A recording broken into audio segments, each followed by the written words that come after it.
Amém? Amém. A paz do Senhor, meus irmãos, meus amigos, todos que estão agora sintonizados aqui no programa Testemunhos, ao podcast Testemunhos. Hoje nós estamos aqui com uma presença linda. Olha só que homem abençoado. É o nosso irmão Joel, que vem compartilhar com a gente o que Deus tem feito em sua vida. A paz do Senhor, Joel. Pai do Senhor, pastor Joel, meu irmão, e em duas oportunidades, né? Na carne e no espírito. Sim. Muito obrigado pelo convite de antemão. Amém, glória a Deus. E o irmão Joelson, que está aqui sempre com a gente, é o nosso cameraman, ele é o apresentador man, ele é o computador man, ele é o notebook man, ele é o Coca-Cola. Não, se bem que a Coca hoje quem trouxe foi a Lídia, né? A Lídia está com um visual diferente ali, olha só, renovou. Pastor, né? hoje nós estamos de novo, né, com a plateia, nossa irmã Graça, nossa irmã Jaciele. A irmã Grace vai ajudar aqui futuramente ou muito pertamente, mas ela recebeu o convite, né? Tem mais uma convidada também, a irmã Nara. Ela não veio hoje, não pôde, mas ela também vai estar à disposição para poder revezar, ajudar, né, Jorge? É isso aí, A presença feminina aqui vai ser bênção, não vai? Glória a Deus, com certeza. Porque elas vão trazer aquela visão que a gente não tem. Elas vão pegar os detalhes, Jorge. Quase tudo. Sabe? Às vezes eu percebo, eu e você, a gente fica meio... Você fica aí preocupada aí, às vezes, e eu, às vezes, aqui dou aquela viajada nas emoções e tal. Mas a mulher não, a mulher tem um foco, ela consegue ouvir bem. Porque, Joel, não sei se lá na sua casa é assim, mas Joel, por isso que eu acho interessante ter uma presença feminina, que é Deus é maravilhoso. Eu chego em casa e falo assim, amor, eu encontrei o Joel. E ele falou que tá tudo bem, né? E que a menina dele casou. Beleza. Resumidamente. Para nós, isso aí resolve tudo. Já resolve tudo. Não é? Mas a mulher vai perguntar assim, casou quando? Casou com quem? Não é? Você encontrou com ele aonde? Onde que você estava? Não é? Então, assim, a mulher tem um olhar que dá aquela diferenciada, né? Então, nós teremos aqui Paroas trabalhando e nos ajudando nesse podcast. Eu quero começar orando, consagrando a Deus nesse momento. Antes de você começar, deixa eu te falar um negócio. Eu vou até dar um... Esposa aqui que fala, né? A esposa lá de casa, ela falou que tá parecendo uma tampinha de garrafa. Onde? Então, vamos ver. É isso que eu entendi aqui? Deixa eu ver. Tá pegando a tampa da garrafa. Aqui, ó. Aí, não foi o que você acabou de falar? Faz um merchandising pra aquarela aí, ó. Olha, nós não estamos ganhando não, mas se vocês quiserem entrar com patrocínio aqui, a gente aceita, né, pastor? Vai ter patrocínio futuramente? Deus pode o pastor estava falando aqui, pessoal, das minhas funções. É mais fácil falar Bombril. Teve uma época que uma pessoa uma vez falou para mim, uma graça. A pessoa chegou em mim, eu trabalhava na prefeitura, ela falou assim, nossa, Joel, você tá quase um Bombril, né? Porque eu tava fazendo grafite, tirando foto, fazendo vídeo. Tava pintando a parede do lugar lá, na hora eu achei ruim. Falei, meu Deus, que vergonha. Aí depois Deus foi trabalhando, foi ministrando a palavra. E hoje eu me sinto honrado de poder ser considerado um bombril, que quer dizer que a gente está fazendo bastante coisa, está sendo útil, né, pastor? Claro. E Deus vai ensinando a gente através disso aí. Então a função aqui é bombril. O que precisar a gente está fazendo. Joel, hoje nós temos no controle ali das câmeras, né, a Lídia. Isso, a Lídia está ali fazendo os cortes. Glória a Deus, hein, Lídia? Quer dar um oi aqui, filha? Não, não quer não. Todo mundo vê seu visual novo. Hã? Você vai esconder hoje? Vai comprar uma tintinha ali e mudar o visual. Mas amém. Então, esse programa, esse podcast tem o objetivo de trazer o sobrenatural que acontece todo dia com pessoas que você nem imagina. Pessoas com quem você conversa, pessoas com quem você encontra no mercado. Então, o sobrenatural, os milagres de Deus nunca deixaram de acontecer. Deus nunca deixou de agir. Cada um de nós tem algo para contar, cada um de nós tem um testemunho para contar. E esse é o nosso objetivo aqui. Quero ler aqui para a gente começar e fazer uma oração. Salmo 103, versículo 1. Bendize a minha alma ao Senhor, e tudo que há em mim bendiga o seu santo nome. Bendize a minha alma ao Senhor, e não te esqueças de nenhum dos seus benefícios.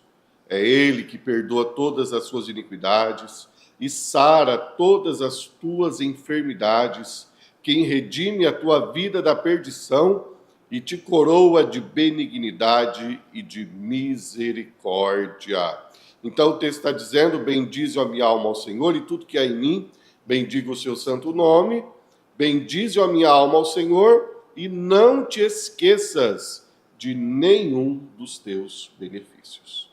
Amém? Nós vamos orar agora, consagrando este momento ao Senhor, que você que está nos ouvindo agora, que vai nos ouvir, possa fazer desse momento um memorial para a glória do nome do Senhor Jesus. Pai, nós te apresentamos este podcast. Que o Senhor tome nossas bocas, que o Senhor tome os ouvidos daqueles que estão nos ouvindo e que seja para a tua glória. Recebe, Senhor, todo o esforço e o trabalho que os nossos irmãos tiveram para estar aqui. Recebe, Senhor, nós consagramos a Ti este momento. O Senhor pode falar, o Senhor neste momento pode alcançar cada coração. E nós te louvamos e te glorificamos por isso, para a tua glória, que assim seja. Amém. Bom, então hoje o nosso testemunhos tem a presença do nosso irmão Joel, que é irmão do Joelson. Quem não conhece, é irmão do Joelson. 2 vezes ele estava falando, né? Irmão de sangue, eu lembro da cartinha até hoje. E irmão de Cristo Jesus. Duplamente irmão. Deixa eu dar um ajuste ali e já volto. Joel, faz quanto tempo que você já tem experiências com Deus? Como que foi o começo da sua vida com Deus? Tudo começou no ano de 2000, 99 para 2000, onde, assim, na verdade começou muito antes, porque meus pais mudaram para Três Lagoas no ano de 1995, e até então eu era uma pessoa bastante estudiosa, não me preocupava com balada, com nada que assim, na juventude daquela época, 14, 15 anos, 16 anos, na grande maioria das vezes as pessoas se preocupam, né? Eu gostava bastante de estudar, meu sonho naquela época era seguir a carreira militar, no caso da aeronáutica, e eu sou muito apaixonado por avião, e aeronave, e voo, e caça e tal. E aí, nesse período, meus pais, quando foi chegando perto da época do meu alistamento, eles mudaram para Três Lagoas. E aí, quando eu cheguei em Três Lagoas, até então uma pessoa caseira, sempre estudioso, sempre uma pessoa tranquila, sempre de brigar, tipo, exigir, se martirizar quando tirava uma nota abaixo de 7. Rapaz! Era exigentíssimo. Olha que interessante. E aí eu sempre me preocupei muito com isso. E aí, nessa época, eu vim para Três Lagoas. Ao chegar em Três Lagoas, conheci uma série de parentes, primos e um monte de gente que eu não tive contato na minha infância e juventude, né? Porque crescemos em Campo Grande do ano de 78 até 95. Quando chegamos aqui em 95, aí começa a estudar e tal, conhece um, conhece outro. Foi onde começou desencadear uma sede por conhecer as coisas que o mundo oferece. Você até então lá era só escola, casa, uma vida tranquila, assim, não tinha nada de... Não tinha aquele interesse de querer fazer as coisas de uma juventude que quer ir para balada, que quer curtir, entre aspas, assim, no contexto. Viver o mundão, como fala por aí, né? Como diz a gente... Você tinha 15 anos? 16 anos. 16 anos. Aí vem para Três Lagoas, procura emprego, era muito ruim de emprego naquela época. Na época a gente trabalhava bastante com office boy, não sei se hoje fala mais assim, mas eram as funções que tinha, era fazer o trabalho de banco, hoje é tudo por aplicativo. Então a gente pegava nas empresas que trabalhava, ótica, mas no comércio mesmo, ou açougue que tinha, frigotel naquela época, tudo. E aí eu peguei trabalho naquela época para trabalhar na área da relojoaria, no centro da cidade aqui. E trabalhando nessa parte, fazia várias correrias na parte de fazer o papel de ir pagar uma conta, porque na época não tinha nada da... Era. Muito bem, tivemos aqui um probleminha técnico, mas nós já voltamos com o nosso irmão Joel. Joel, você é diácono, presbítero, pastor, evangelista? Na misericórdia de Deus, evangelista. Evangelista, glória a Deus. Você dirige congregação hoje? Estive dirigindo congregação até 2 meses atrás, mais ou menos, por um período de 2 anos consecutivos. Que bênção. Bom, nós estamos aqui ouvindo o relato, o testemunho do nosso irmão Joel, de como Deus trabalhou na vida dele, de como ele teve uma experiência. E você estava falando que você mudou de Campo Grande para cá, e aqui você conheceu novos ares, novas pessoas, oportunidades. Joel, é interessante isso, né? Você estava falando, eu estava pensando como que as oportunidades, elas são essenciais. E às vezes eu penso assim, vamos dizer, eu não tem problema eu ter, por exemplo, tem pessoas que já desinstalaram Instagram, desinstalaram Face, não tem determinados aplicativos. Há pessoas que, eu conheço um pastor que ele não tem celular. Ele não tem celular. Escolheu não ter celular. Quem tem celular é a esposa dele. E se você quiser mandar mensagem para falar com ele, você tem que mandar. E ela vai, fala com ele e ele responde. Ele não quer ter celular. Ele não tem celular. Você não consegue ligar para ele, falar com ele nada, porque ele entende que o celular é algo que, né? E abre oportunidade. Eu lembro antigamente o pessoal falava da TV. Não, porque tem nada a ver ter TV, você está no controle da TV. E hoje a gente sabe que isso aí realmente não é bem assim, né? Algumas pessoas não podem ter TV, algumas pessoas não podem ter internet. Algumas pessoas, se tivessem mesmo coragem, tomariam atitude. Você está dizendo aí que a sua vida começou a mudar com as oportunidades aparecendo assim, com mais facilidade, né? Porque em Campo Grande você tinha que sair de um lugar para o outro, pegar ônibus, e talvez, vou ter que pegar um ônibus daqui para lá. Fora né? O risco, né? Fora o risco. Às vezes algumas travas, às vezes alguns mecanismos de contenção nos livram de viver oportunidades ruins, né? E aí você chegou aqui, as oportunidades começaram a brotar. Aí as oportunidades começaram a brotar de tudo quanto é lado, no contexto de amizade e tal, colega, festa, bailes.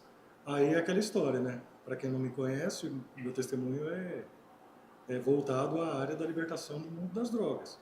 Então, quando você vai percebendo como que funciona esse mecanismo, igual você comentou, que traz para nós os gatilhos, né? Que quando você vê, um exemplo, uma das coisas que a gente percebe, e o Joel fez uma boa parte disso, é o quê? Eu lembro até hoje, a primeira vez que ele encontrou em casa um papelote, ele olhou para mim assim, eu não acredito que você está mexendo com isso, sabe? Ficou em choque, falou, não acredito, meu irmão que era estudioso, um cara que gostava de fazer as coisas tudo certo, de repente está envolvido com umas coisas desse jeito e tal. O que levou ele a isso? Eu estou sentindo que vai ter muita exposição hoje aqui. Né? E aí a gente pegou e... O que eu percebo, assim, olhando para trás hoje? Na época a gente não enxerga nada disso. Porque pra gente você está curtindo a vida.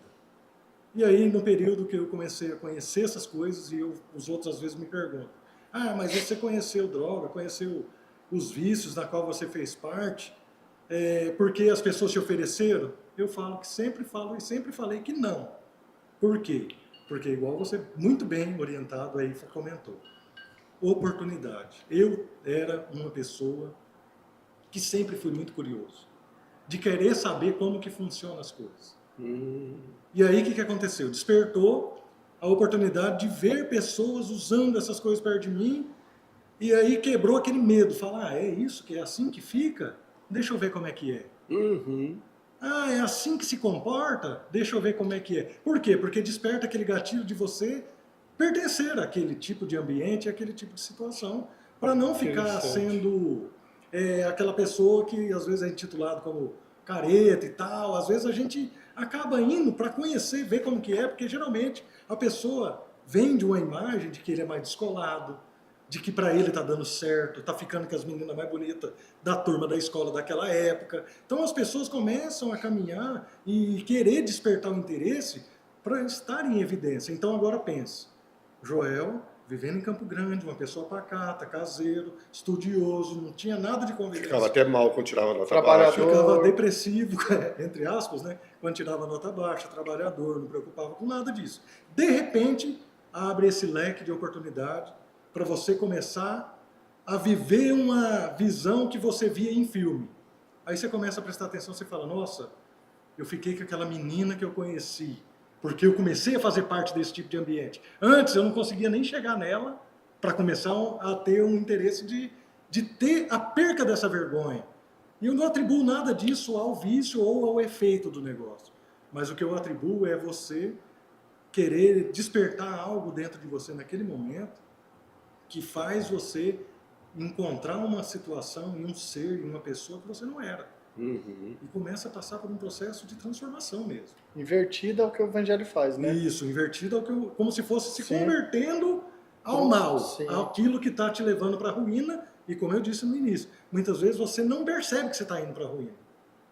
Porque eu tenho vários exemplos de você estar vivendo dentro desse ambiente e você, eu acho que o pior engano que o ser humano coloca na cabeça é falar assim, a hora que eu quiser parar, eu paro. Então, você falou algo aí que eu não tinha tentado para isso.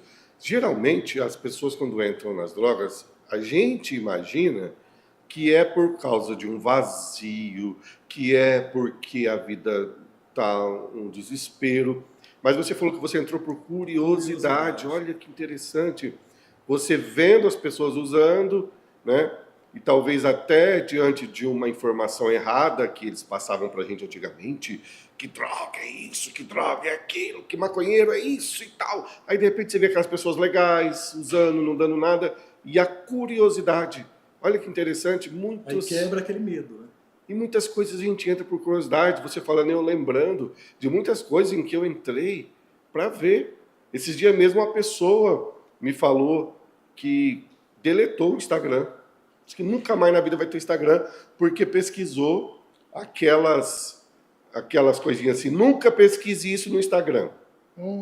Acaba isso. que faz propaganda pro negócio, gatilho, né? Nunca, pois ele foi lá e pesquisou. E aí diz que virou o Instagram dele, porque aí o algoritmo manda mais e mais e mais e mais e mais e mais. E ele tirava, não conseguia. E ele perdeu o Instagram, falou, não quero mais saber do Instagram, porque ele foi lá e pesquisou. Não pesquise isso no Instagram. Curiosidade. Então, você acha que muita gente entra nas drogas assim? Eu não tinha parado para pensar porque nisso. Porque a gente tem esse espectro de achar que a pessoa vai só por esse lado de querer preencher esse vazio, né? Tipo assim. Só que muitas vezes eu vejo uma oportunidade que às vezes a pessoa quer experimentar. Muitos pais falam, o que eu fiz? Onde eu errei? Porque meu filho está indo para as drogas, é porque ele foi levado por um vazio. É nada, às vezes foi só curiosidade mesmo. Porque um exemplo, quantas vezes, hoje, graças a Deus, vocês conhecem nossos pais. Meu pai e minha mãe nunca deram motivo da gente ir para nada disso. Meu pai fumava, era caseiro, trabalhador extremo. No máximo, rabo de galo de vez em quando. Uma pinguinha ali no final de semana. Escondido. Só para dar aquela relaxada, que é um costume natural. Né? Normal. É natural no mundo que a gente vive. E aí a gente crescendo dentro de um ambiente estável desse. Meu pai e minha mãe têm 47 para 48 anos de casado. Numa sociedade de hoje que a gente vê que passa muita turbulência nessa área. E aí você cresce dentro de um ambiente que o pai e a mãe nunca gostou que falasse nem palavrão dentro de casa. Uhum. Como que uma pessoa criada num ambiente desse me envolve com um negócio desse? E olha aí, fica uma dica agora, se você conhece alguém que está vivendo isso, pais que estão desesperados, perguntando onde eu errei, porque eu vou te falar uma coisa, eu converso com alguns pais que vivem isso, como pastor a gente sabe de tudo, e a questão é onde eu errei, e na verdade às vezes não foi nada disso, foi um gesto de curiosidade. Se você conhece alguém que está passando por isso, compartilha, porque esses pais vão poder ser ajudados. Vão tirar essa culpa, não erraram em nada. Vão olhar de uma forma diferente. Foi a sedução do conhecimento, a sedução é a árvore do conhecimento do bem e do mal, né? Eu vou ter alguma coisa, eu quero saber como que é. Qual é o benefício de conquistar esse conhecimento? Nossa, que interessante, eu nunca tinha visto por esse lado. Eu sempre via que as drogas eram um refúgio para alguém que é infeliz, que vive num lar disfuncional. Então, assim, foi aquele lance da curiosidade e tal. E aí, como é que você chega ao ponto da curiosidade transformar numa algema? Aí a algema se transforma exatamente naquilo que eu parei aqui. O pior engano é exatamente a pessoa achar que a qualquer momento ela vai parar. E aí, olhando para trás e vendo o procedimento, qual que é a visão que a gente tem? Um exemplo. Você vai para as baladas, aí tem um lá fumando um cigarro. Aí você está lá, tomou umas, já está alegrão, corajoso, dá um cigarro aí. Aí a pessoa vai lá, te dá. E aí você começa a fumar. Aí você vai numa festa final de semana, pega cigarro dos outros. Aí vai indo, começa o pessoal a ficar bravo, né, João? Você lembra disso? Serra do Serra, só Serra. Isso aí é o famoso fumante do semidão, né? Semidão eu fumo. Só, E aí, só fumo aquela marca japonesa que me deram. que me deram, só essas coisas desse Vai, né? o tal do semidão. E aí a pessoa começa a ficar com vergonha, e aí eu vejo que quando ela começa a comprar, o vício já está um pouco instaurado. Por quê? Porque ela já começa a sentir que para que ela continue se sentindo pertencente ou participante daquilo, daquele ambiente, daquela situação, ela começa a se achar que ela precisa daquilo para poder participar. E aí ela começa a comprar. Comprou, aí dali para frente, E o interessante é a que você está falando. tendência é alavancando. Antes de você estar viciados, então quer dizer que as pessoas te dão de graça. Sim. Eu me lembro, a primeira vez que eu tive a oportunidade de fumar maconha, né? Insistiram para que eu provasse ali tudo, né? Eu dei aquela provada assim, tudo. Ó, revelações. Revelações e testemunhas. E aí, mas insistiram demais, entendeu? Mas graças a Deus que eu engasguei. Não deu certo. Eu engasguei. Eu não fumava nem cigarro, Deu entendeu? tossida. E aí tal, me deram e tal. E aí falaram pra mim Nem assim, percebeu. fica de cabeça pra baixo, pra subir pra cabeça, não sei o que e tal. Melhorar, tal. Rapaz, mas eu nunca mais quis saber. Eu não sabia Eu não dessa. consegui fumar cigarro. Eu tentei. Eu andava com um E o pacotinho que de te chá. levou nisso? Eu engasguei, os colegas. Eu sei que eu que estou sendo me entrevistado, mas o que te levou a querer É experimentar? o que você está falando. Entendeu? Curiosidade. É o que a Bíblia fala, né, pastor? As más companhias corrompem os Corrompe bons os Eu costumes. queria estar com eles ali, entendeu? E tal. Então, a minha experiência foi essa. Eu Isso engasguei foi com bom. cigarro, engasguei com a maconha e falei, tô fora Tô disso. fora, isso aí Não é pra mim, É um entendeu? mal-estar, né? Isso foi Mas aí legal. no começo todo mundo te dá. Ninguém te cobra, ninguém julga que você é um Um fumante. fumante, um nada. dependente. Aí depois quando você tem que comprar, aí você entra em outro estágio, né? Sim. E aí aquela curiosidade, eu experimentei cigarro, já estava bebendo, em festas, bebendo, voltando para casa, às vezes nem sabia que jeito, que acordava lá dentro, olhava para dentro e falava, nossa, Como que eu cheguei em já casa? É a teve pergunta que vez, se faz. revelação, né? Já que é Ó, testemunha e revelação. cuidado, tá Eu dou filmando. graças a Deus que na nossa época, Joel, não Ao tinha esse vivo. negócio de Nossa, celular ainda e já bem. os outros ficar filmando e fazendo live. né? Ainda bem, Porque ia Deus é ser bom. cada... Nossa. Eu também já agradeci muito. Mas assim, por se eu ter- olhar, chegar em casa e falar, nossa, como que eu vim parar aqui? Você saber que você foi de bicicleta e voltou a pé.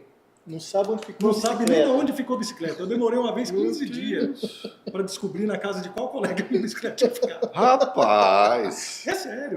Né, Joel? Joel se lembra. É doideira total. desse Então, assim, jeito a mesmo. gente viveu um período... É engraçado a gente contar, na época é muito legal, tudo, que é curtição. Olha, isso Mas Mas o colega você devolveu começa- a bicicleta depois? Não, ele falou, eu não entendi, ele não sabia nem de quem que era, porque Vixe, era pastor, a ponte. sua batata, hein? Olha, ele colocou essa informação, nem eu Nem o sabia. Pois é. A lei, ele tá A lei ele tá descobrindo. ligado. Não, a lei ele tá A em culpa Pois não é. é minha, Lei. A gente vai se revelando, né? Isso foi boa. E aí, pastor, a gente conhecendo, foi aprofundando. E aí, aprofundando, agora eu já estou falando de 96, 97, 98, onde foi afundando cada vez mais, assim, no contexto de conhecer cada vez mais, onde fumar já era normal e beber já era normal. Aí, a primeira vez que eu fumei um cigarro na vida foi um cigarro chamado Budangarã, um que tem sabor bem antigo. Hoje em dia, eu não sei se a molecada de hoje sabe, porque hoje eu tô negócio de VoIP, né? Tem um monte de cigarro aí hoje em dia, tem. Que, né, tal da na minha essência, época eu sei já lá. estou desatualizado. Já Aham. tô fora, graças a Deus, né, não é uma perda, isso é uma bênção. Sim. E aí, nessa época, teve o cigarro com sabor, que tinha sabor de chocolate, tinha vários sabores, cravo. E eu experimentei ele e gostei muito. E aí eu comecei. E aí foi passando, 96, bebendo, fumando, normal. De repente aparece algum colega nosso, uma tal da maconha. Aí eu fumei essa maconha na época, foi lá perto de onde é o Jatubazão hoje, que tem um monumento. Primeira Já- vez a gente nunca esquece. Nem o Jatubazão não está lá mais. Nessa primeira vez, Você nunca tá mais aí, eu o Jatobá esqueci. não tá lá, hein? Pensou que benção? E Água aí do naquela gás. época eu lembro que eu experimentei a maconha e o negócio foi um efeito de outro mundo, assim. Eu não conseguia me mexer. Fiquei deitado numa calçada, viajando no céu e pensando, falando, nossa, que negócio louco. Eu achando que não ia fazer efeito nenhum. Falei, é isso, é igual cigarro e tal. E é cada um tem uma experiência, viu? E sempre aquela visão, eu tô no controle. Tô no controle, a hora que eu quiser. Todo mundo acha, né? A sensação é tipo assim, eu tô fazendo só uma brincadeira. É só uma curtição, é É. só um momento. A hora que eu quiser eu paro. Só que, na verdade, já estava 3, 4 anos na mesma pegada e aumentando a proporção do nível de curiosidade. E aí, de forma resumida, conheci a maconha, aí já começou a fazer parte, chegou num nível da época da minha conversão, estou falando de 95, 96. Quando foi em 2002 que deu o ato da minha conversão, 2001 para 2002, eu já estava num nível tão alavancado de uso de entorpecente que eu trabalhava para pagar o vício. Nunca gostei, graças a Deus, sempre tive uma integridade que, graças a Deus, ele não deixou eu perder, mas se eu continuasse do jeito que eu estava, eu perderia.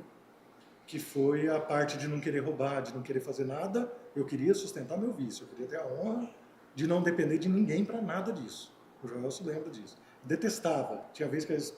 Podia chegar chapado, fazer o que fosse num dia, no outro dia tinha que trabalhar, lembra, acordava e ia. Eu ia, 3 horas da manhã, e ia trabalhar. Não tinha... Ia louco, mas ia. E você tinha peso da consciência? E isso te condenava? Você se sentia mal? A sensação que dá é assim, por que eu estou fazendo isso? Porque assim, a partir do momento que passou da curiosidade e virou obrigação, tudo na vida fica um pouco chato. Não é verdade? Tudo que cai numa rotina e você gera aquela dependência daquele negócio, aí gera para nós uma necessidade que você fala, não, se eu não fizer, eu já não sou mais eu, se eu não participar. Eu cheguei numa fase que eu não levantava cedo, levantava de manhã para ir trabalhar, eu tinha que se levantar, saía, porque eu não gostava de fazer as coisas na frente da minha mãe, até cigarro eu evitava fumar na frente dela. E aí eu saía, dava uma volta na quadra, fumava a maconha que eu já deixava enrolado um dia anterior. Aí eu voltava para casa, escovava dentro, tomava café da manhã, pegava a bicicleta e ia trabalhar. Guardava pasta na geladeira. Não, era assim não. Então, e você conseguia trabalhar de boa. Conseguia trabalhar de novo. Por quê? Na minha visão, na minha mente, olha a viagem da pessoa. O Joel se lembra de eu falar disso, eu acho que ele lembra. Vamos ver, se os neurônios já não foi, o que a gente fazia? A minha gana, a minha sanha de usar era eu estar extremamente sob efeito de alguma coisa e ninguém percebia. Ah, tô aqui, fumei uma maconha e tal, tô trabalhando e todo mundo tá aqui, ninguém percebe. Todo mundo é trouxa. Todo mundo é trouxa, eu tô o bonzão aqui, tô sob efeito de alguma coisa e eu ninguém perceber, nem saber que eu tava sob efeito de alguma coisa. Via que tava um pouco diferente, por odor, às vezes do hálito, porque fica fedendo, não tem jeito. O cheiro da maconha é uma erva muito forte, né?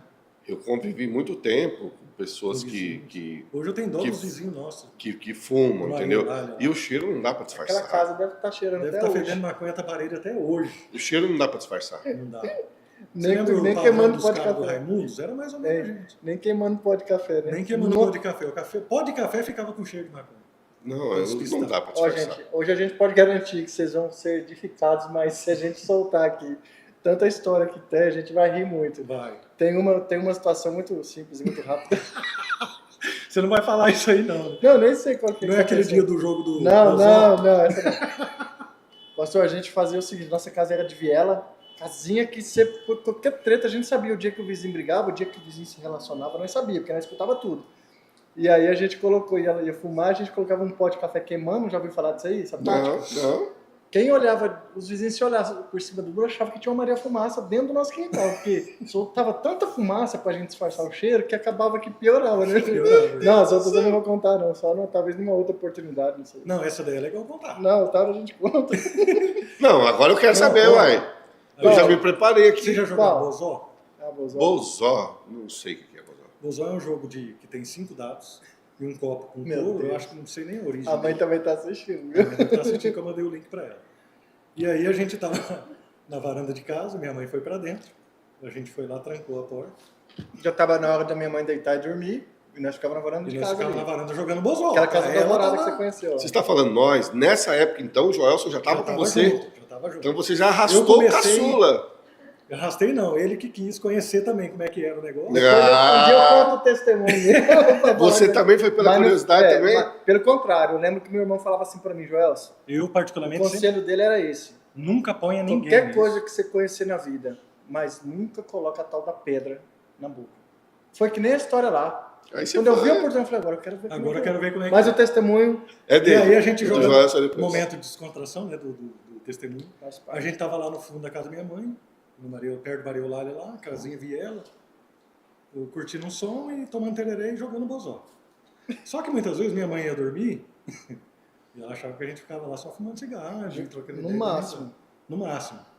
Aí quando foi um dia, esse dia a gente tava jogando bozó e o Joelso comigo, a gente já deixou o cigarrinho de maconha enrolar e prestando atenção para ver se a mãe não ia voltar. E a gente era Porque certinho, cada um tinha sua ela função. foi Um uma cuidava, pessoa- o outro enrolava, o outro... Minha mãe, assim, ela sofreu bastante, por quê? Porque ela desconfiava, mas não queria acreditar, sabe? Por causa dos comportamentos nossos. Aham.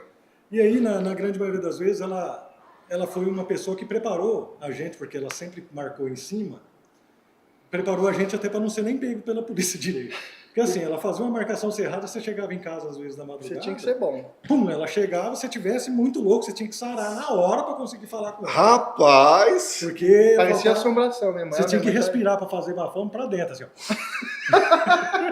Rapaz. Aí, resumindo, a gente jogando esse bozó, e brincando, e marcando e tal, e enrolando um cigarro na maconha. Aí, de repente, a gente acendeu, eu tava com o cigarro na mão, minha mãe vai lá na porta, eu travei. Eu dei o cigarro na mão do Joel, o Joel jogou pra cima de casa. E todo mundo pálido na cadeira, assim, parou até de jogar, perdeu o rumo. Não, você tava doido, travou. Travou. Aí minha mãe perguntou pro Júnior, o que foi esse barulho, esse negócio aí? Aí o Júnior só faltou fazer igual o Chave.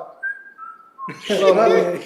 Aí na hora eu falei, é que tem uma jogada, pra quem não conhece também, tem que explicar, tem né? que No explicar. Bozó que é assim, ó, se você joga o copo com os dados e os 5 Todos os dados números saem no saem mesmo igual. número, chama general de boca, você ganha o jogo. Ganha o jogo geral. Aí na hora me deu essa loucura, eu falei, não mãe, Acabamos de fazer é que o o geral. Júnior tava subindo pra pegar o que tinha o cigarro, depois, né, Júnior? É, Uma porque coisa ela jogando pra cima, E pensando nem era que ela mãe ia nessa abrir. hora, foi isso. É. Aí o Júnior subiu pra pegar e fez uma barulheira, aí minha mãe apareceu. O que foi isso aí? Aí o Júnior travou, aí Eu fui pular lá de cima aí do eu muro. peguei e falei, não mãe, sabe o que foi? Saiu um general de boca, ia na comemoração, a caneta caiu em cima do telhado e o Júnior subiu pra pegar. Ah, gente. A caneta. A caneta Porque tinha que marcar esfumaçante. o jogo, tinha que marcar cada jogada. Faz o seguinte, o pessoal que trabalha Pastor, comigo depois de assistir esse negócio vai saber o que é E o mais, e o mais legal foi que Aham. quando ela apareceu, que ela perguntou pro Júnior, que eu olhei pro Júnior, na hora eu tive um discernimento Eu do parei, mal. eu Falei, travei. o Júnior não, já era. Eu Eu vou já ter que era. fazer alguma coisa, sabe? Pra mim. Ô, e naquela Misericórdia. época, hoje não, hoje você tá, por exemplo, se eu tava caminhando na lagoa e eu não tava conseguindo fazer caminhada, porque o pessoal fumando Hoje em maconha, dia o pessoal tá o muito pessoal ali na roda marcado. fumando maconha, mas aquela fumaçada de maconha, eu passava. Eu fiz até uma musiquinha, você lembra, Joelson? Eu fiz até uma musiquinha, postei lá, porque não dava pra caminhar, cara, os caras Se tiraram. desse 3 voltas, chapava. Passar as 3 vezes. E no hoje mesmo tá lugar. assim, a pessoa tá fumando maconha, a E na polícia nossa época era passa, muito escondido isso. a polícia não tinha- passa A ali, gente ainda tinha aquele ou receio. ninguém Hoje fala não. nada. Não, e dava aquele receio de querer esconder mesmo. Não tinha um zelo, né? Um brilho É. de querer disfarçar. Mas aí, voltando no assunto, a gente começou a alavancar de uma forma tão grande. Aí, quando foi no ano de 99 para 2000, tinha o tal do bug do milênio, né? Lembra disso? Uhum. Bug do milênio. A gente achando que o mundo ia acabar, um monte de propaganda, coisa, notícia na TV e tal, lembra? Nossa, aquele ano, para mim, até hoje eu lembro dele, me dá uma sensação muito ruim, assim. Por quê? Porque para mim foi um momento que eu falei, cara, bom, já que tá tudo assim, Já que vai acabar, já que vai eu vou acabar, acabar com tudo. essa frase, vamos acabar com tudo.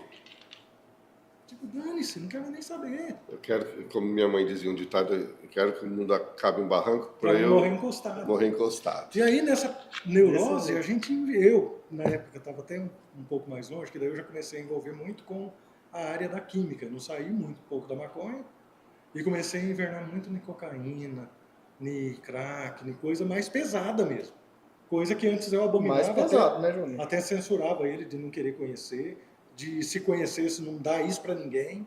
Entendeu? A maconha, falar, só Eu você fiz quer fumar, tudo do fuma, contrário. mas não oferece nada pra ninguém. A pessoa que entra nisso, você não sabe como é que vai ser a vida dela depois. Uhum. Né? Porque, um exemplo, a minha estava indo por um caminho pelo qual eu já não estava conseguindo mais ver um jeito de sair daquilo sem ter alguma coisa que fosse feita. E nessa hora já não era mais curiosidade. Não era mais Aí curiosidade, já era dependência tentando total. preencher alguma Era coisa. dependência total. Era dependência química, Química, psicológica química, mesmo. Não psicológica. conseguia Corporal, né, Júnior? Corporal, Corpo sente um terrível. negócio terrível. Crises dificílimas de superar. Dava diarreia, tinha situações, né? cismou. É muito feio o negócio. E quem já passou, tem família, infelizmente, passa por esses exemplos, é difícil. Hoje vocês veem a gente mais, não tão bonito, né? Mas bem melhor do que antes. Não, quem viu antes... É porque não podia ter pego, né? Podia ter pego, fazer umas fotinhas das antigas. Mas dá tempo ainda. Você tem alguma foto aí? A Josiane tem, Josiane? Não vou ter. Eu tenho tudo no computador. Não, que pena, né? Mas assim, momento não é nem testemunha, ia ser mico, né? Porque era muito magro, você lembra, não sei se você lembra quando você foi visitar lá em casa. Claro que eu lembro. Naquela época lá eu já estava no meu limite total, por quê? Quando foi no ano de 99 para 2000, aconteceu tudo isso, invernamos, eu fiquei uns 3 dias sem aparecer em casa. Invernado, na rua. Saía com roupa normal, voltava de shortinho de futebol, aqueles pelinhos. Aí sua mãe já sabia? Já estava tudo declarado. E aí, no ano de 2000 para 2001, eu fui para Campo Grande, voltei para lá. Porque aqui eu já não estava mais conseguindo sustentar. Mas aí foi no momento que você queria sair daqui porque achava que o lugar que estava me atrapalhando. Sim. E aí, naquela época, no ano de 99 para 2000, foi a época que eu até fugi de casa, fui morar em Andradina, levei roupa, levei ventilador da casa da minha mãe. Fui morar para lá, levei um radinho dele.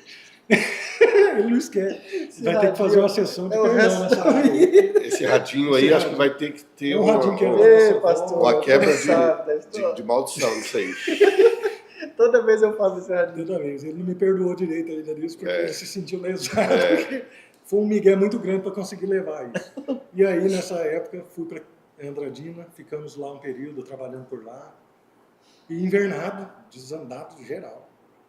Não tinha mais nem o brilho de querer esconder, já tava... Ô Júnior, a informação também importante é que estava morando minha irmã já lá, né, nossa irmã com o Luciano, já tinha casado, ficado em Campo Grande, e aí ele falou, não, vou para lá para tentar ver se eu consigo sair desse meio para ver se eu paro. Já tava a algema que ela chega de um jeito imperceptível, quando a gente pensa que não, já está trancado. E aí Qual é a hora? Como é que acontece assim, o momento que você fala, eu não saio mais? Tem esse momento? É que nem eu falo, porque muitas vezes devagarzinho. Um exemplo, o povo fala assim, um exemplo. O momento que você fala, estou viciado. O momento que você fala assim, eu não quero mais, um exemplo. Eu tenho vários exemplos assim. Você pode conversar com pessoas que tomam uma bebida alcoólica, que fuma. Tem muita gente que às vezes até consegue, mas na verdade eu vejo pela experiência e análise de comportamento das pessoas, não sou psicólogo, mas a gente vê o jeito das pessoas. O que às vezes a gente percebe? Muitas pessoas, ele não... talvez está fumando mais maconha, mas ele está viciado em uma outra coisa que ele substituiu. É diferente do que troca de vício. Ou troca de escape para aquilo. Uhum. Um exemplo, às vezes a pessoa fala, eu não fumo mais maconha. Mas às vezes ele faz alguma outra coisa, não estou falando de modo generalizado, porque a gente não sabe a vida das pessoas e cada um tem a sua particularidade.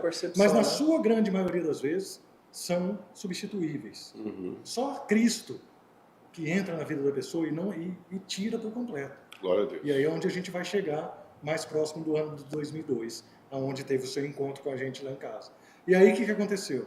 Nesse ano de 99 para 2000, fui para Andradina, fiquei quase um ano lá, trabalhando fora, fugido de casa. Minha mãe não sabia, nessa época não tinha celular fácil igual tem hoje, então minha mãe ficou desesperada. Eu liguei de orelhão para ela, quase matei ela.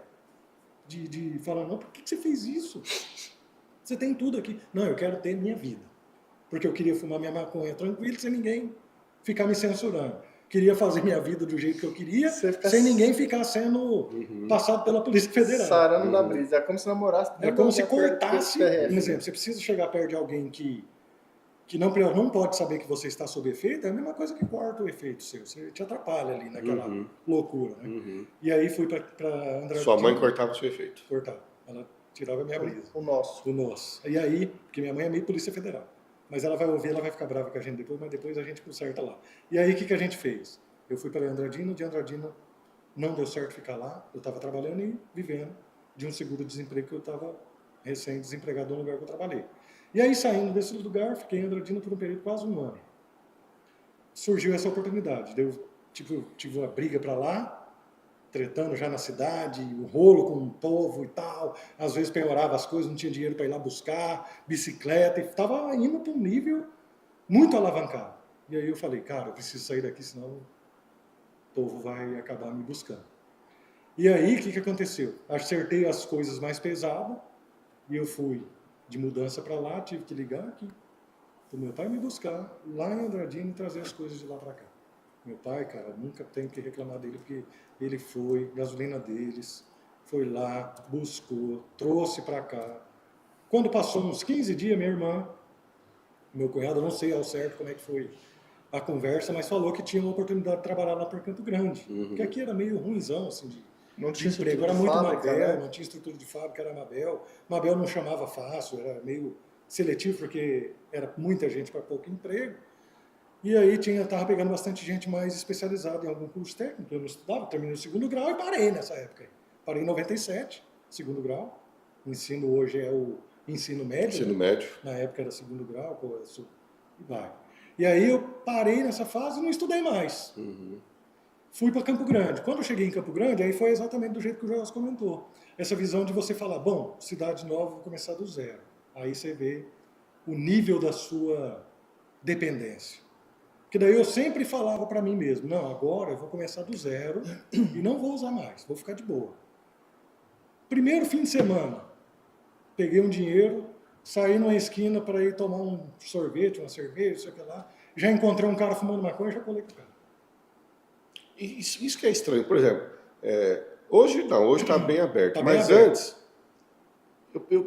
eu me perguntava, cadê esse pessoal? Porque parece que você que não está, você não enxerga. Você está totalmente fora do negócio. Onde que alguém outra compra visão, isso? outra Como visão. que as pessoas... Porque você não Pastor, enxerga um exemplo, isso. eu estava morando em Campo Grande, não conhecia nada lá. Eu passei na frente da casa, eu sabia que ela era da Boca.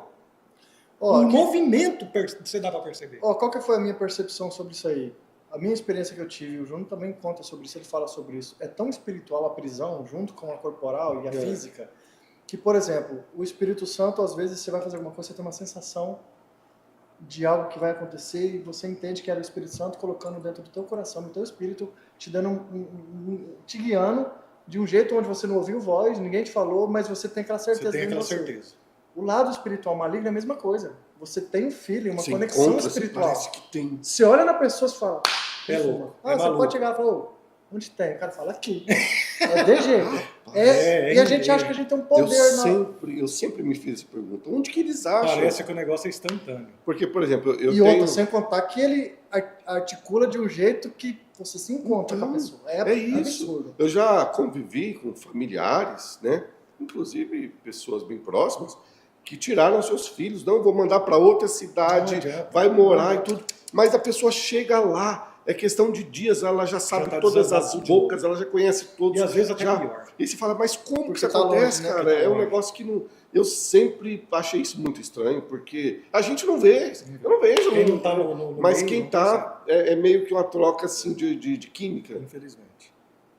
Espiritual. Eu falo isso infelizmente mesmo, porque é uma prisão, entre aspas, né? E aí eu chego em Campo Grande, começo a conhecer a galera e tal, quando eu vejo, eu estava inserido num patamar assim que...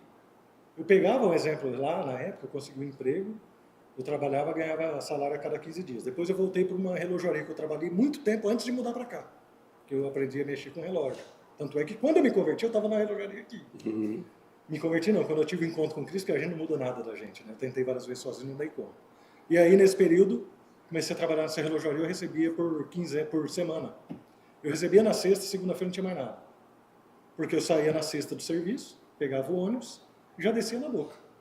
Já pegava, invernava, penhorava camiseta, bermuda, bicicleta. Aí recebia na outra semana, ia lá, pegava de volta, radinho dos Joels.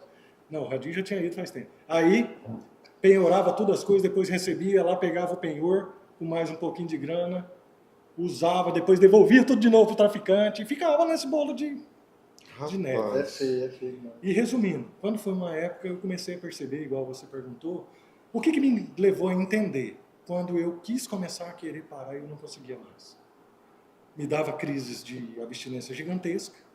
E aí minha irmã, sempre, a Joelma, ela sempre fazia orações na casa dela com um grupo das irmãs da igreja que ela fazia parte, da Assembleia de Deus lá em Campo Grande. E eu detestava a igreja. Não sei se você lembra quando vocês foram me visitar lá. São 2 minutos. O jeito que eu tratei vocês lá, até hoje eu tenho vergonha.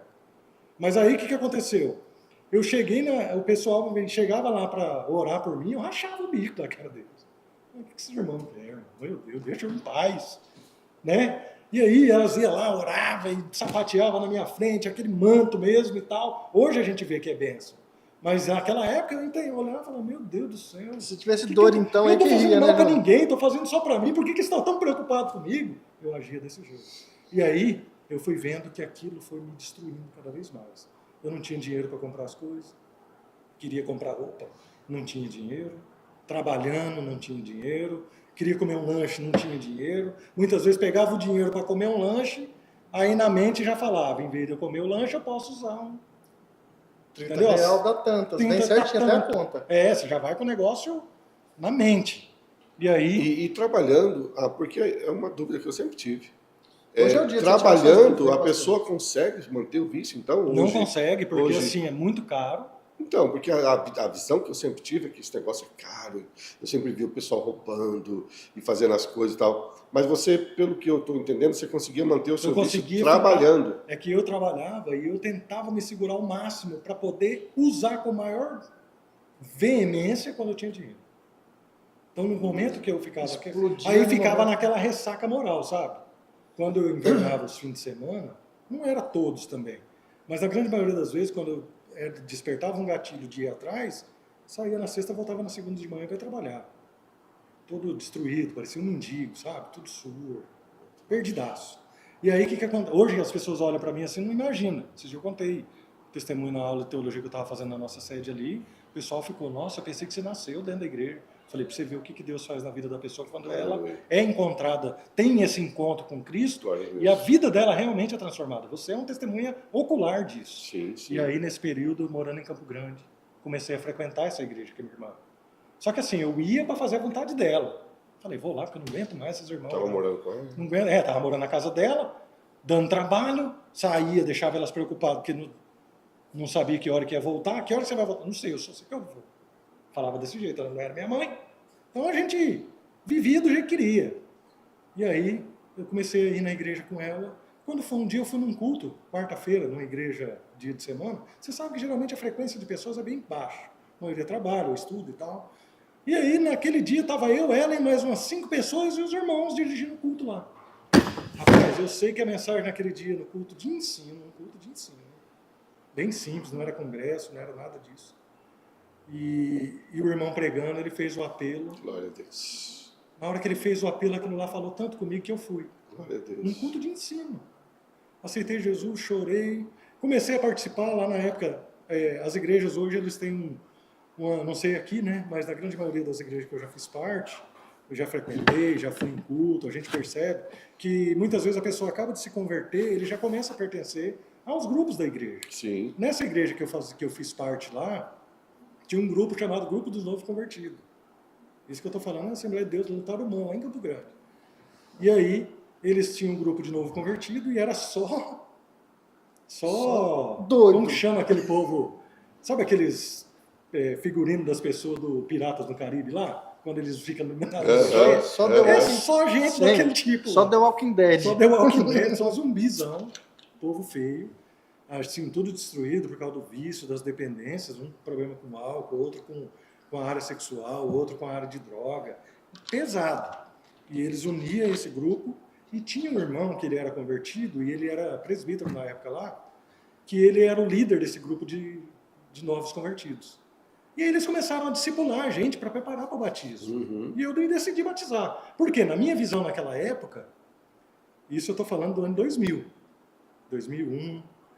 Aí, nessa época, ele fazendo discipulado, eu me decidi batizar, porque na minha visão, eu entrasse na água, eu estava com fé dessa forma.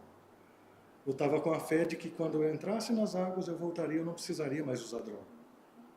Eu achei que quando eu entrasse naquela água, o velho homem morreria, tragicamente, e nunca mais eu ia precisar daquele vício. Foi uma luta que eu enfrentei, um propósito que eu fiz de me batizar nas águas na época, e tendo muitas recaídas, tendo muitos momentos de estar na igreja. Eu tinha uma Bíblia, até depois que eu me batizei, que minha mãe me deu, tenho ela até hoje guardada, desse tamanhozinho. É Bíblia do Crente Detetive, e eu vivi isso na prática. Ela cabe no bolso, igual uma carteira.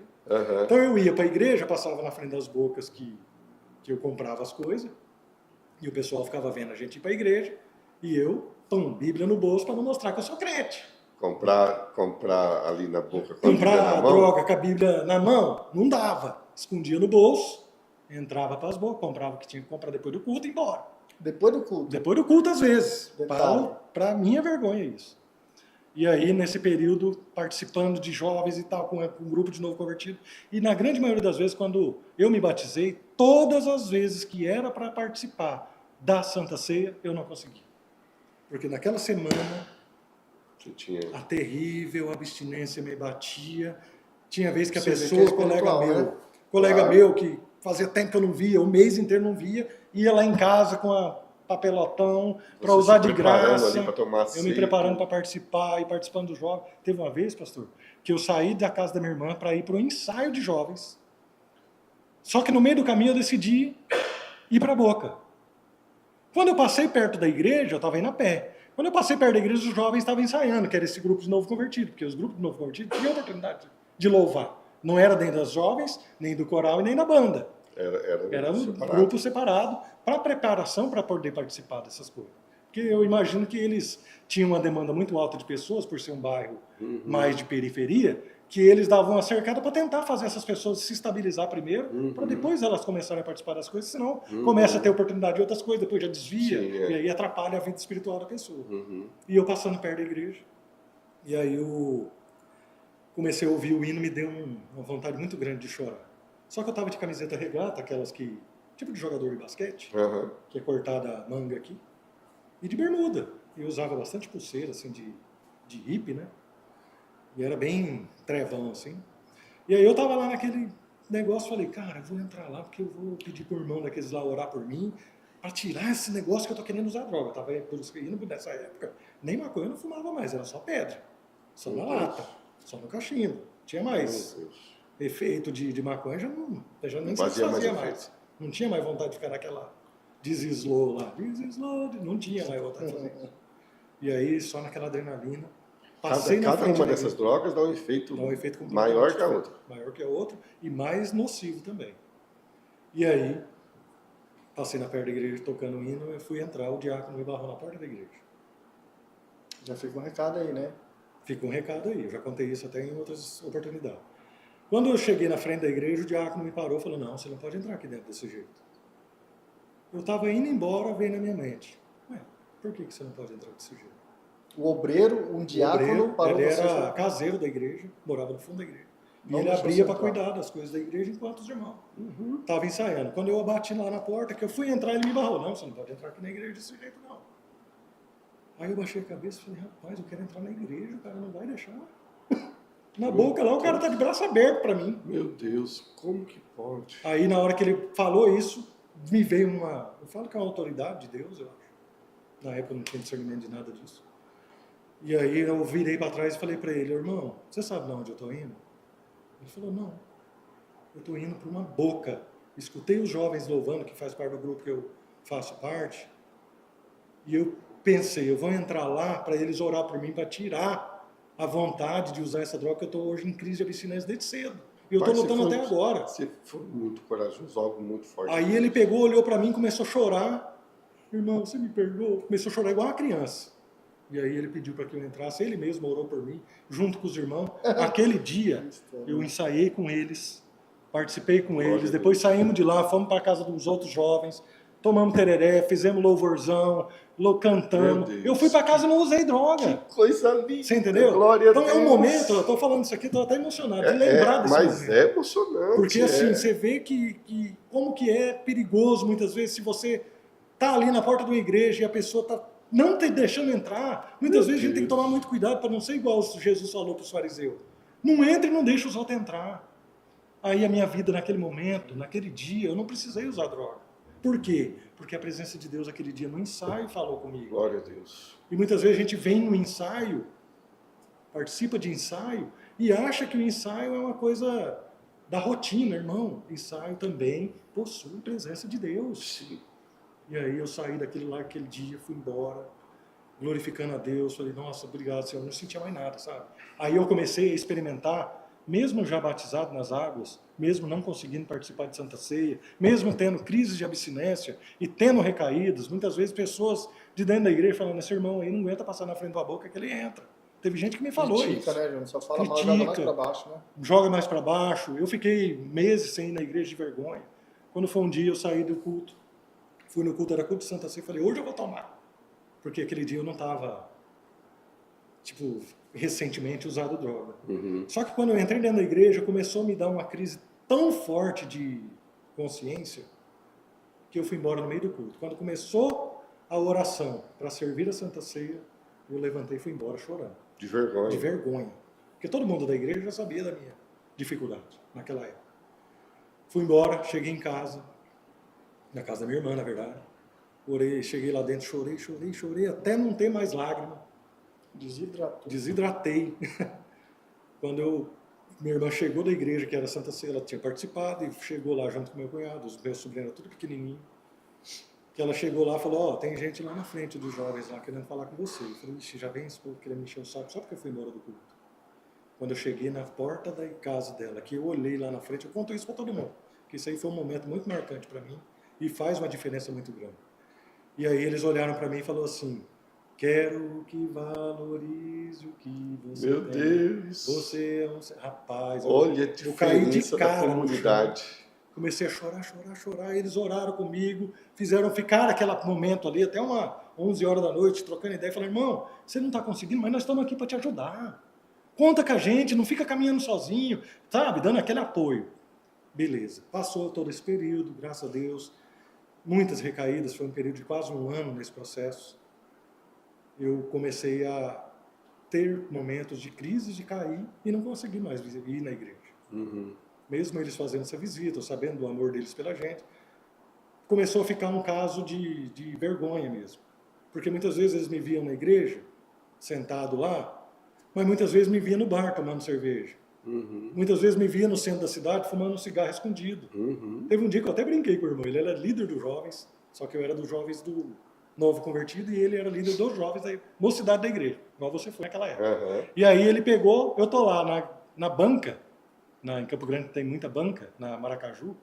Aí eu cheguei lá na Maracaju, fui pegar na banca lá, falei pro cara, ô, viu um Gudan aí pra mim? Só que eu comprava cigarro avulso, que eu tava indo na igreja. Mas dava as crises, eu ia lá e comprava só para passar aquela neurose da hora e ir embora. Quando eu acendi o cigarro, o irmão apareceu. Falei, irmão, você tá parecendo... Até brinquei com ele. Falei, você saiu do chão, tá parecendo um negócio do mental volátil. Vai tomar banho, eu olhei de tudo quanto é lado, não tinha ninguém. Quando eu acendo o cigarro, você aparece, morrendo de vergonha, sabe? E ele falou, irmão, não precisa disso. Me deu um sermão tentando aconselhar. E eu sei que estragou a minha brisa de fumar aquele cigarro aquele dia. O Gudan nem fez efeito. E beleza.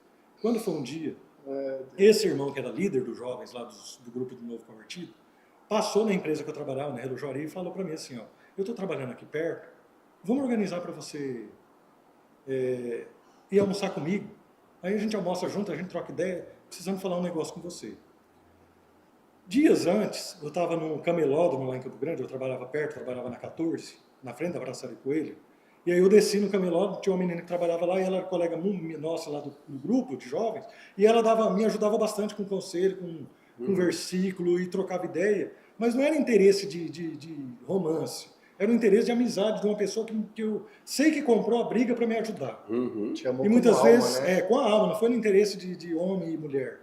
E aí eu peguei, passava numa igreja Internacional da Graça que tinha ali perto, na Afonso Pena, orava, ia lá, trocava ideia com ela, porque era 2 horas de almoço. E poucos dias antes eu estava lá, um rapaz chegou, falou para mim assim, ele falava até meio em espanhol, assim, meio paraguaio. Em Campo Grande tem bastante gente da Bolívia, do Paraguai. Sim. Então, bastante gente de outros países que mora ali. E aí ele tô lá no camelódromo conversando com ele, dando risada e contando as experiências. Eu sempre fui muito expansivo, assim, do jeito que eu estou conversando aqui com vocês. E aí ele pegou, olhou para mim e falou assim, irmão, Deus manda eu te dizer o seguinte, você pode, eu não sei se ela tinha contado alguma coisa para ele, eu só sei que ele falou isso.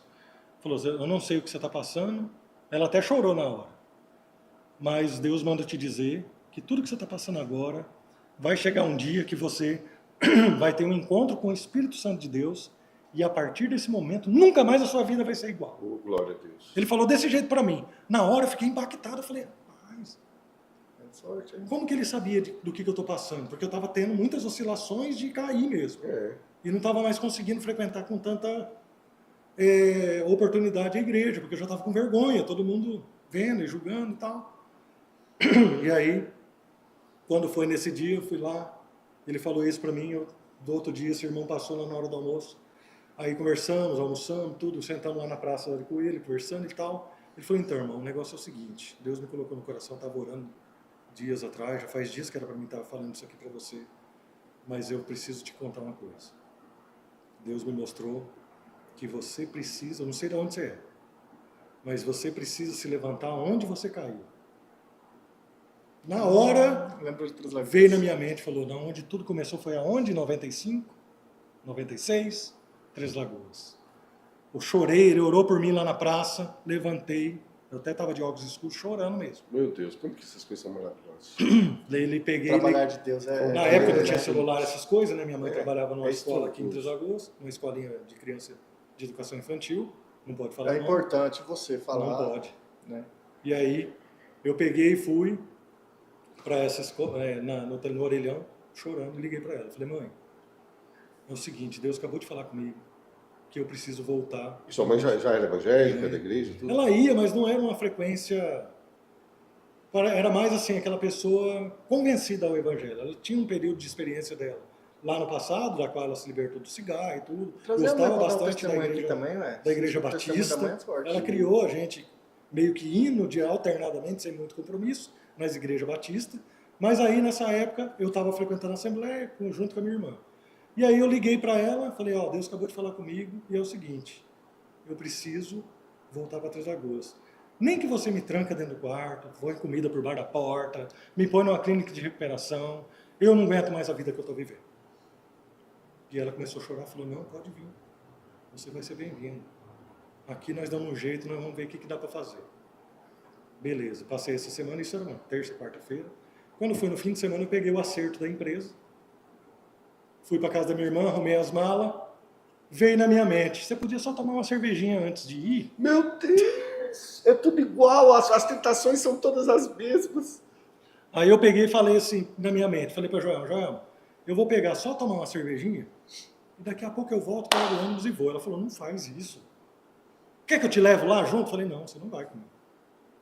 Porque na minha mente eu só ia tomar cerveja e voltar para a casa dela, pegar o ônibus, ir para a rodoviária e tchau, para Três Lagoas, partiu. Meu Deus. Joel, é a mesma tentação que todos nós vivemos, tipo assim, não, já que você vai parar, faz só mais uma vez. É a última. Não, dá só mais um oizinho, ou dá só mais uma olhadinha, ou não, come só mais esse aqui, ó, ou toma só mais essa aqui, ó.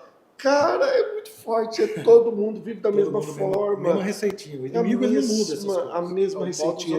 Modus operandi. Essa sensação assim faz uma despedida, não é?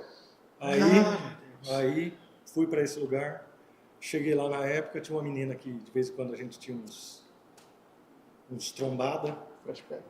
Não, escapou, não. Eu falei flashback. A esposa tá linda, bem que ela é de... Não, nessa época ela não me conhecia. Antes. Pode nem ter ciúme disso. Mas tem umas que tem. Eu ainda não tinha morrido. Para nascer era outra pessoa. Era outra pessoa. E aí eu encontrei essa menina, e essa menina, além de ter um relacionamento meio abstrato comigo, ela também era usuária. E aí, resumindo, voltei para casa da minha irmã no outro dia, sem dinheiro, nem nada, nem como ir embora. Meu Deus, você gastou dinheiro do acerto? Tudo. Sabe o que é tudo? Cheguei, liguei no outro dia, minha mãe falou, nossa, eu percebi que você não veio embora. E eu imagino que eu sei por que você não foi. Eu tenho certeza que você teve inverno. Falei, infelizmente. Gente, que experiência. Porque essa experiência é a experiência que eu acho que todos nós temos, né? Cada um tem uma tentação, algo assim que te... essa sensação assim, não, você está livre, mas... Só mais uma. Dá a impressão de fazer com a gente igual o Faraó queria fazer com o povo de Israel. Uhum. Não, você vai, mas faz isso aqui. Você vai, eu te deixo adorar a Deus lá no meio do deserto, mas deixa isso aqui para nós. Não fala assim, deixa as crianças, deixa o gado, né? Mais ou menos nesse contexto. Nesse contexto, sabe? E aí, nesse período, eu peguei e liguei para minha mãe de novo, já com vergonha, não tinha dinheiro, não tinha mais nada. Emprego, tinha pedido para mandar embora. Fritou tudo. Fritei tudo, esturriquei tudo. Ela falou, pelo menos a identidade você tem? Eu falei, deixa eu ver aqui na minha carteira. Falei, tem, não é muito boa, mas tem. Peguei, ela falou, então eu vou fazer o seguinte, eu vou comprar a passagem aqui em Três Lagoas, não perde essa identidade, você vai direto para a rodoviária, chega lá, você vai pegar o comprovante só para você entrar no ônibus. Resumindo, eu vim de Campo Grande para cá sem comer nada no caminho, fumando cigarro que os outros me davam na rodoviária. E ainda nesse período eu fiquei 7 meses morando em Três Lagoas. Dentro desses 7 meses, minha mãe conseguiu me colocar na PNL, na clínica de recuperação deles, ali na Vila Alegre, né? Projeto Resgate, né? Não, na PNL. Mas não é Resgate o nome? Não sei se é o Projeto Resgate. E aí eu fiquei na PNL, resumindo, fiquei 3 dias na PNL e fugi de lá. Fugi da PNL. Era internato. Era um internato na triagem aqui para depois ir para a fazenda. Fiquei 3 dias, tretei com todo mundo lá dentro, na abstinência. Fui embora, catei mala, tudo, voltei para casa da minha mãe entrou no desespero. Aí ela falou, e agora, o que nós vamos fazer? Minha única esperança que eu tinha era você se recuperar nessa clínica de recuperação. E ela se jogava no chão, de vergonha, de não saber mais o que fazer, desespero, o que eu faço, como que vai ser agora? Tirou o chão dela, que era a última esperança do filho dela se resgatar. Fiquei mais ainda, depois desse período, mais uns 7 meses, até o dia. Assim, e outra, invernado. Tretando o relógio, minha mãe ia dormir, eu pulava a janela, ia, usava, largava as coisas lá. Voltava para casa, usava até a noite inteira, amanhecia, dormia o dia inteiro. Aí à noite saía com a abstinência de novo, ia atrás. Hoje nós vamos ter que fazer 3 podcasts, viu, pastor? Nessa aí você já não estava trabalhando mais. Não. A versão dele, aí eu conto um dia a minha. A sua paralela aí e depois nós conta o desfecho. Testemunho que nessa época aí foi teve pesado, foi muita coisa aí, contemporânea com ele também. nesse momento. E nesse período o Joel também viveu muita coisa junto comigo, em alguns momentos sozinho, mas muitas coisas ele estava ali no meio. E aí eu tive um momento em que vocês, meu pai, não sei como que foi que aconteceu lá na Federal, que meu pai era vigilante lá, trabalhou por mais de 15 anos naquela época lá. E aí ele encontrou vocês lá e falou, não sei como que foi que ele tratou. O que chegou pra gente foi assim, eu pedi para os irmãos lá, fiquei sabendo que tem um irmão que ele é líder de jovem, é obreiro, da igreja X e tal, e ele se dispôs a vir aqui orar por você e fazer um convite para você participar de um congresso de jovem que vai ter lá. Aí vocês foram. Aquele dia que vocês chegaram lá, eu fiquei daquele comportamento de não querer receber vocês, eu não sei se você lembra disso. Vocês chegaram, tava você e mais uns 5, 6 irmãos. Eu lembro até hoje, o dia que eu fui lá, eu lembro. Quem estava junto nesse dia, você lembra? Eu lembro do Zé Alves, do Pedrinho. O Hamilton estava também, não? O Hamilton. Eu não vou lembrar todo mundo, tava a galera. Mas beleza, aí vocês chegaram até de bicicleta na época, né? época, todo mundo eu tava lavando a bicicleta naquele momento. Eu lembro você lavando a bicicleta. Você lembra? Eu tava lavando a bicicleta, do jeito que eles chegaram, minha mãe acomodou eles, eu tava lavando a bicicleta, com a mente chapada de maconha, que eu tinha acabado de fumar. Mas sabe o que é acabado? Meu Deus. Tava louquíssimo, louquíssimo. Aí vocês chegaram, eu falei, pum, estragou minha brisa. Sarei. Como que vai fazer? Eu não pedi para esses irmãos virem aqui. Que nem o filho pródigo, né? Ele não conseguia ter a brisa na frente do pai. Não. Ele teve que sair para uma terra distante, porque na frente do pai ele não ia conseguir. Aí vocês chegaram, aí minha mãe falou assim, eles vieram visitar você. Eu lembro de falar claramente isso. Falei, não, eu não pedi para ninguém vir. Quem pediu para eles virem? Não foi o pai? Chama o pai para fazer visita, fazer sala para eles. E vocês lá, e eu continuei lavando a bicicleta. Porque na minha mente, eu não tinha nada a ver com isso. A visita foi vocês visitar ele para tentar me chamar para alguma coisa lá. E eu já estava com raiva, assim, meio entre aspas, de evangelho. Porque eu tinha passado essa experiência negativa em algumas situações, que não dá para entrar em todos os pormenores aqui nesse testemunho, o horário voa, né? E aí, nesse período... O pastor tá bom, pode ir. Tá bom? E aí eu peguei, nesse período vocês chegaram, eu lavando a bicicleta, vocês falaram para mim assim, eu lembro até hoje, você falou assim, ô irmão Joel, eu sei que você está ocupado aí e tal, você foi bem polido nesse momento ali para não constranger. Aqui o argumento é bom. Aí ele falou, eu sei que você está bastante ocupado aí com a sua bicicleta e tal, mas nós viemos aqui só para fazer um convite para você, se você permitir, só dá uma atençãozinha para nós aqui, aí nós vamos só fazer o convite, orar com você e nós vamos embora. Eu lembro disso aí. Aí vocês oraram, fizeram o convite, foi uma média de uns 15 dias antes desse congresso, e aí vocês fizeram esse convite, e eu nem fechei o olho, do jeito que vocês ficaram lá, falou, beleza, vocês foram embora, ufa, tem que fumar outra agora, porque... Perdeu o efeito. Os caras estragou a minha brisa, Acabou, beleza. né? Isso é o bastidor do que vocês saíram e não sabem. Aí tem o bastidor de vocês também, que vocês devem ter falado. No bastidor do... Falando, nossa, que luta aquele jovem lá e tal. Aí beleza. Vocês saíram. E eu continuei por 15 dias ainda, tendo vários momentos de sair. Minha mãe chegar de trabalho, eu estar com garrafa de pinga na mão, tomando assim. Já estava afundando daquele jeito. Só que nesse período, muitas evidências estavam acontecendo para que eu voltasse para a igreja. Um exemplo, o Joel vai lembrar disso. A gente ia muito para o Jupiá, tomar banho no Jupiá, no balango que tinha lá, que a gente pendurava. Leilão. A gente indo de bicicleta, no meio do caminho parou um carro, abriu o porta-mala cantando Cassiane. Com muito louvor. Esses crentes estão me tirando, irmão. Tá todo mundo me perseguindo. Não é possível. Chega lá no Jupiá, estamos lá tomando banho, fumando, tal, de repente, chega o leilão. O cara era um maluco que tinha no Vila Alegre, um morenão bem grande, ele era muito forte. E folgado. Ele chegava, se a gente tivesse numa roda fumando, ele chegava, pedia para dar um trago, ele levava embora. E ele, de repente, chegou vendendo picolé a pé. Fui daqui da cidade, pro Jupiá a pé, empurrando o carrinho de picolé. Foi parar lá no balango, onde a gente estava. Quando ele chega lá nesse balango, eu tô lá fumando e falei, nem esse cara vai querer fumar o meu baseado aqui. Vai tomar de mim, não tem como tomar. O cara era muito forte, fisicamente falando. E a gente, tudo esquelético. Né? Aí ele chegou em mim, mas deu uma chacoalhada. E não sabia de nada. Ele me pegou, começou a pregar para mim. Meu Deus. Ele estava convertido naquela época na igreja Deus é Amor. Acho que ela foi até aqui nesse lugar um tempo. Foi, muitos anos. E aí ele me pegou para Cristo lá e falou um monte. Falou, rapaz, Deus tem uma obra na sua vida. Desperta, sai dessa vida. Você está vendo o que está acontecendo com você? Não.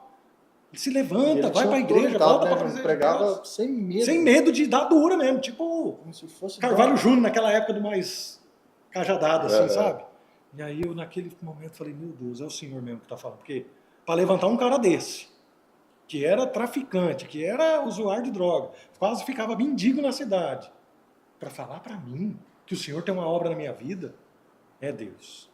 Beleza, fiquei com aquilo lá na cabeça, vocês foram em casa, passados 15 dias, invernei de desandar mesmo, de penhorar relógio, larguei tudo na boca, voltei só de chinelo e bermuda, na época. Quando eu cheguei em casa, depois que vocês fizeram essa visita, foi de uma sexta para um sábado, a sexta-feira, na época o congresso começava na sexta, né? Era congresso na sexta, sábado, domingo, domingo de manhã.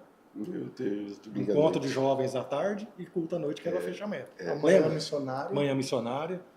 E aí, nesse período, eu, passando invernada, eu amanheci da sexta para o sábado no crack, dentro do quarto da casa da minha mãe. Pulando janela, indo buscar e voltava. Pulando janela. Amanheceu, minha mãe foi pescar. Levantou 5 horas da manhã, que ele sempre ia no sábado. Era apaixonado em pescaria eles. Saíram de carro com meu pai e foram embora. Aí eu falei, ufa, agora eu tô tranquilo. Quando eu me olhei no espelho, que eu saí do quarto, que eu olhei lá fora, você lembra lá naquela varanda? Não tinha um espelho arredondadão, ficava num pilar, não sei se você vai lembrar. Não vou lembrar desse espelho. Tinha um espelhão com umas bordas meio coloridas, meio mosaico. Madeira, assim. né? Na vigota. Na vigota, madeira de varanda. Quando eu olhei naquele espelho, eu me vi. Só que eu não me vi do jeito que eu me via antes. Porque antes eu me via, parecia que estava tudo normal. Quando eu me vi naquele espelho, eu vi uma destruição minha. Espírito Santo, né? Aquela cara toda, o olho aqui, assim, a olheira, eu tenho um pouco de olheira. Mas naquela época era preto, assim.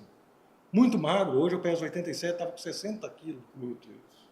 Só a capa só o chassi, só a armação. Como eu costumo brincar, quando eu olhava de frente, parecia que estava de lado, né? Se eu olhasse de lado, acabou o tio. Eu lembro. E aí eu olhei naquela imagem que lá me chocou muito. E aí naquele momento eu detestava ouvir hino, porque me dava muita vontade de chorar. Minha mãe colocava hino, eu ia lá e tirava, colocava Nirvana, colocava Sepultura, as bandas de rock da vida aí. E eu fui muito roqueiro, pauleira mesmo, assim. E aí naquela época eu peguei e liguei o som no CD que estava lá. Coloquei o hino, estava tocando Cassiane, 500 graus. Depois foi para aquele Espírito Santo e tal. Rapaz, quando eu comecei a ouvir aquele hino, eu ajoelhei na varanda da casa da minha mãe, era contrapiso. Comecei a chorar. Eram as 6 horas da manhã. Meu Deus. Quando eu vi, já era 9. E eu banhado em lágrimas. Tinha varado a noite, sem dormir. Não, tinha varado a noite sem dormir. E naquele momento que eu tive aquela visão no espelho do meu estado, minha mente foi lá atrás, enquanto tudo começou, e como que eu estava até ali, na minha mente falou assim, você não percebeu o que está acontecendo com você ainda, não? Foi Olha o que despertar, você né, João? está fazendo com você. Aí eu dobrei meu joelho, coloquei esse hino e chorei. Aí eu consegui, naquele momento, falar na oração tudo que eu podia falar com Deus, de tudo que eu estava sentindo. Rasgou Lavei o coração. a alma. Sabe quando você se entrega ali, que eu não tinha ninguém para me atrapalhar, não tinha nada para me tirar a atenção.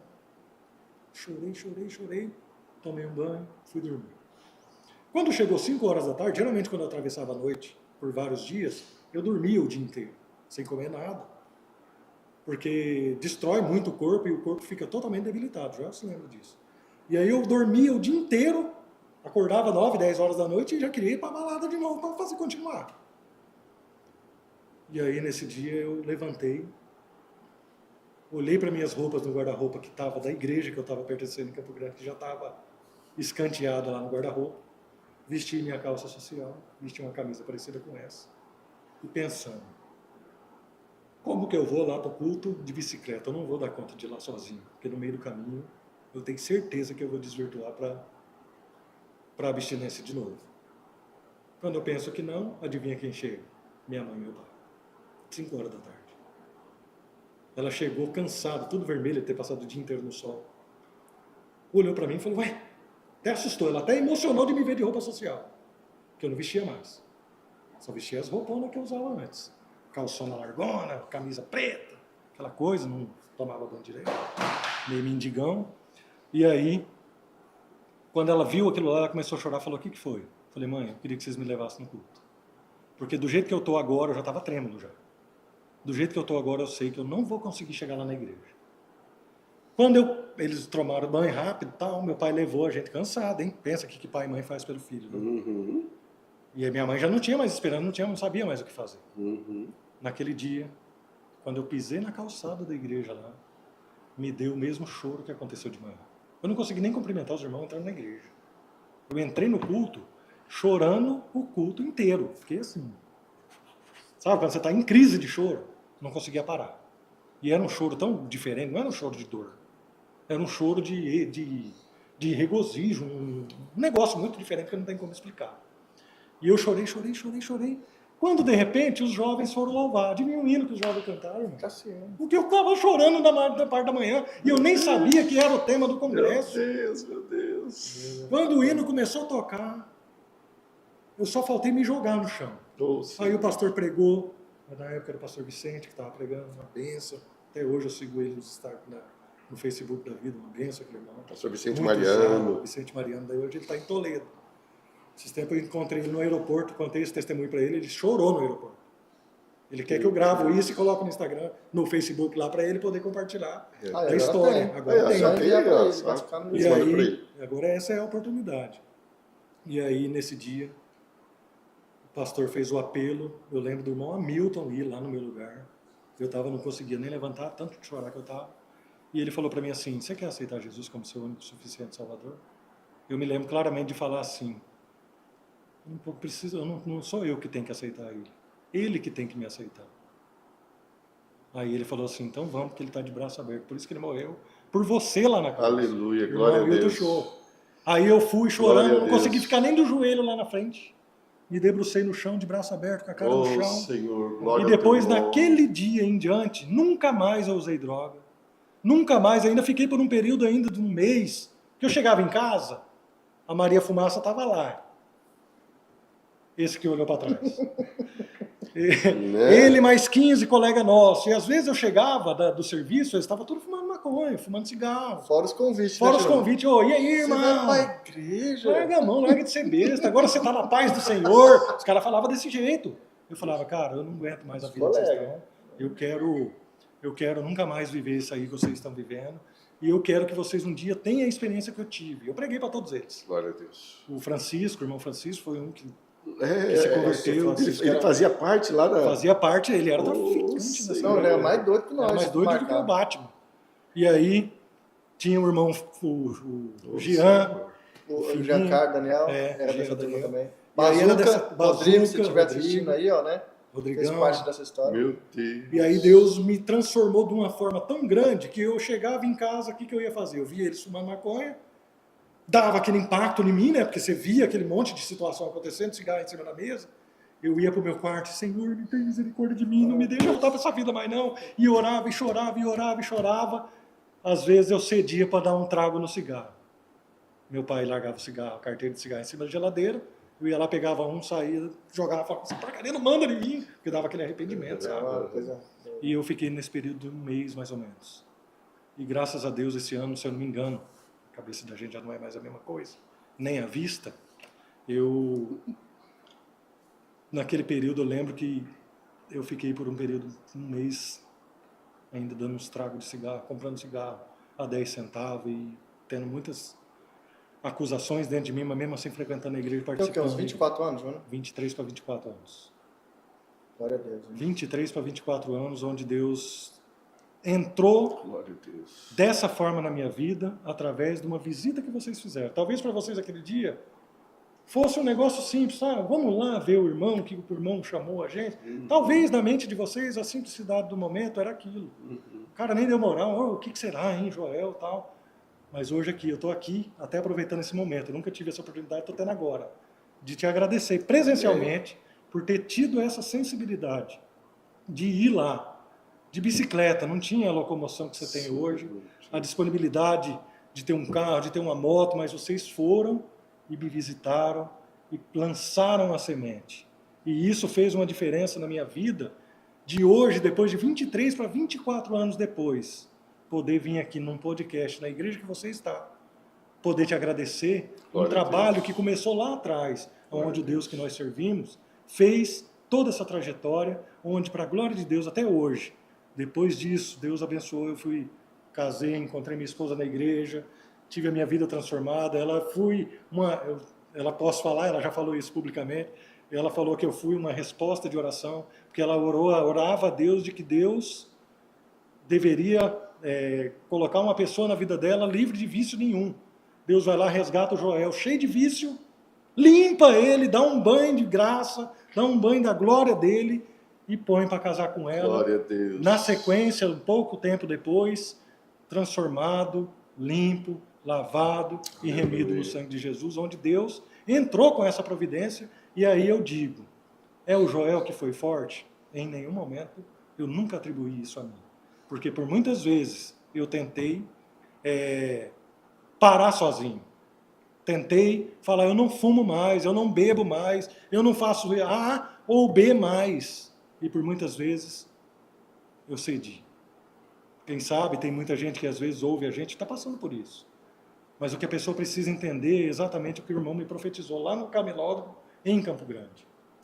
O que a gente precisa para a nossa vida ser transformada é dar lugar para que o Espírito Santo de Deus entre na nossa vida e a partir do momento que ele fizer essa entrada, nunca mais a nossa vida vai ser igual. Com a glória de Deus, fui casado, casei, fui diácono, fui separado obreiro, cooperador, você lembra? Fui separado diácono, pela misericórdia de Deus, 2011, presbítero, quando foi agora, setembro do ano passado, evangelista. Então hoje a gente tem a oportunidade de contar tudo isso pela graça e pela misericórdia de Deus, porque se fosse por mim, talvez eu não estaria mais aqui para contar a história. Então eu quero só para fechar, deixar um versículo, que esse versículo representa claramente tudo que eu passei exatamente. Colossenses capítulo 1, versículo 13. E ele nos tirou da potestade das trevas e nos transportou para o reino do Filho do seu amor, em quem temos a redenção pelo seu sangue, a saber, a remissão dos pecados, o qual é a imagem do Deus invisível, primogênito de toda a criação. É só Deus que nos transporta das trevas para a sua maravilhosa luz e pode estar lá do outro lado para contar essa história que eu glorifico a Deus aqui. Tudo isso que eu contei é tudo para a honra e glória do nosso Deus, porque sem Ele não teria Joel aqui para contar essa história para vocês. Gente, que emocionante. Estou sentindo a presença de Deus aqui. É difícil realmente segurar. Deus está falando aqui com a gente. Meu Deus, que experiência, revelação, entendeu? Porque é isso, né? É Ele. É Ele. Deus deixou você tentar por si mesmo, né? Deus deixou você querer, criou em você o desejo de querer algo novo, para depois Ele ser o que te mostra isso. E essa experiência de depender totalmente de Deus, ela alcança todas as áreas da sua vida? Você consegue depender de Deus nas finanças, na vida conjugal, no trabalho, na saúde? Alcançou tudo, assim? Tudo, tomou a sua vida por completo? Um exemplo simples que aconteceu comigo um tempo atrás. É um exemplo bobo. Eu gosto de formatar computador, pego de curioso mesmo, porque eu gosto de mexer com essas coisas de informática. O Joel sabe disso, já dei várias dicas para ele também já me ensinou várias coisas. E aí, uma vez eu peguei um computador, eu estava numa pós-graduação, e a pessoa tinha um netbook. E aí o colega meu falou para ela assim, seu netbook está muito travado, tá? Ela falou, eu não acho quem quer formatar esse negócio. Esse rapaz pegou, bateu no meu peito e falou assim, fala com ele é o cara. Que eu já tinha formatado os 2 computadores dele e, para a glória de Deus, tinha ficado bom. E eu peguei esse notebook e falei para ela, pode deixar com o pai. Fala comigo. Olha só a experiência. Morando lá na casa que você está lá hoje. Peguei esse netbook, a aula era de 15 em 15 dias. Peguei esse netbook e falei, agora eu vou arrebentar.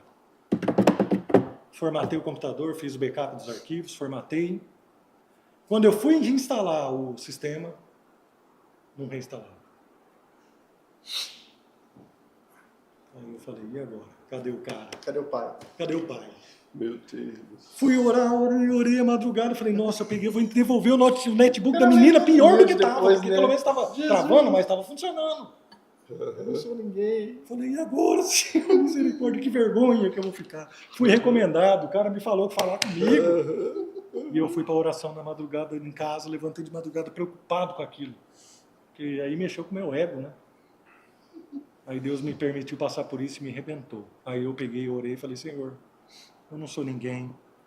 O Senhor é o Criador, o Senhor é o Senhor da ciência, da história, de tudo que o homem sabe, tudo veio da mente do Senhor. Tudo que o Senhor permitiu que o ser humano fizesse é porque o Senhor permitiu que ele tivesse esse conhecimento. Porque o que é o homem? É apenas um vaso de barro com vida. Volta ao câmera. Deitei lá, dormi.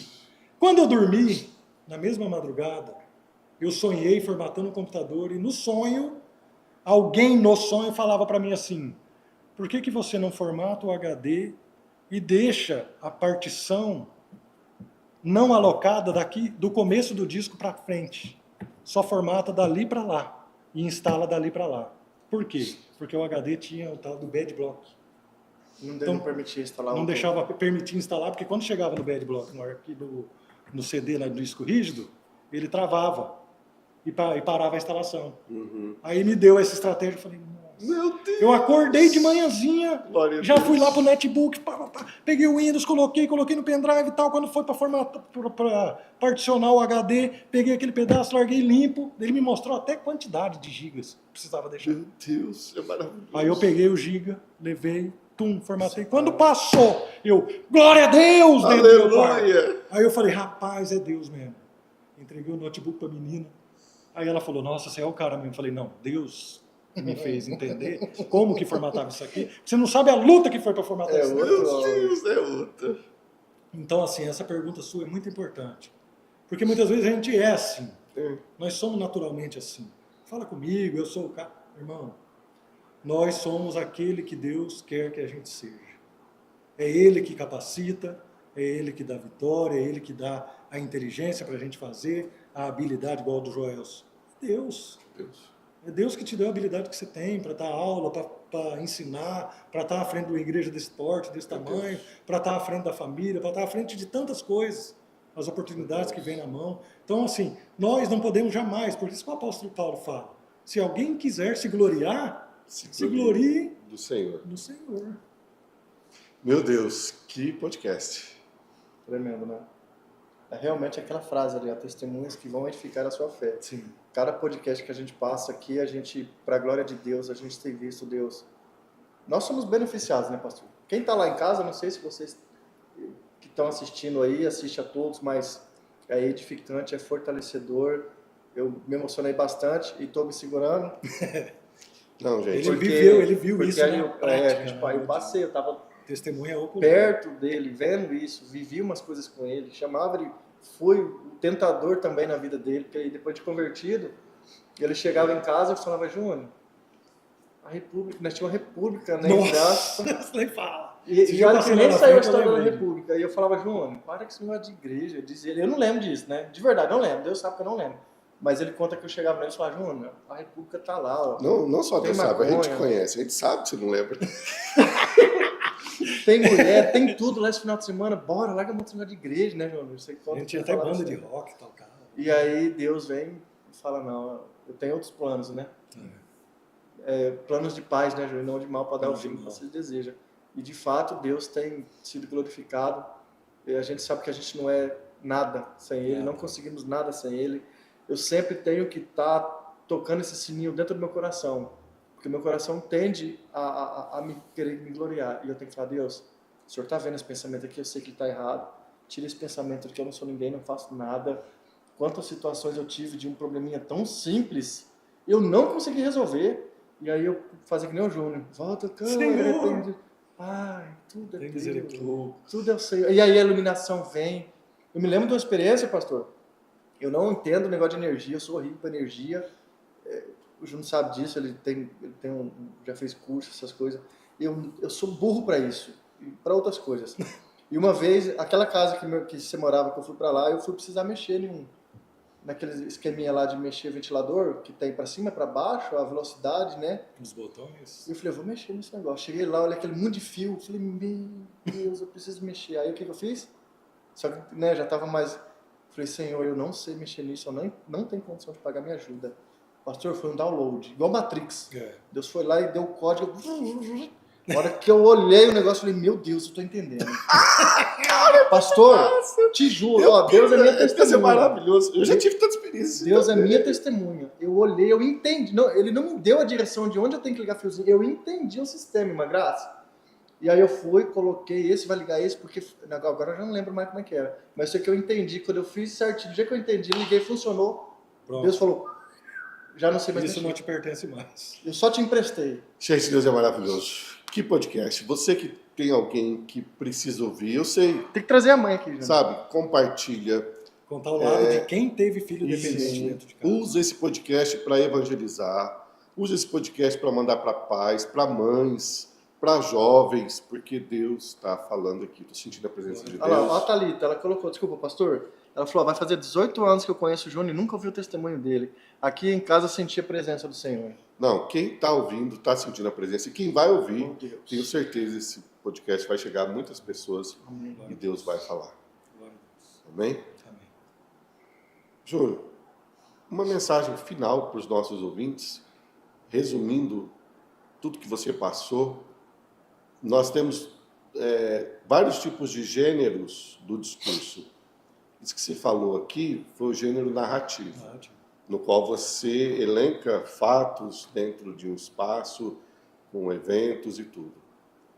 Tem o gênero discursivo, que é quando você tira uma lição e fala o que o outro precisa aprender. O que as pessoas que ouviram precisam aprender? O que elas têm que aprender de tudo que você viveu, baseado no que você aprendeu?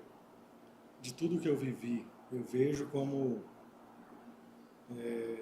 uma frase, até nome de um filme que eu às vezes carrego.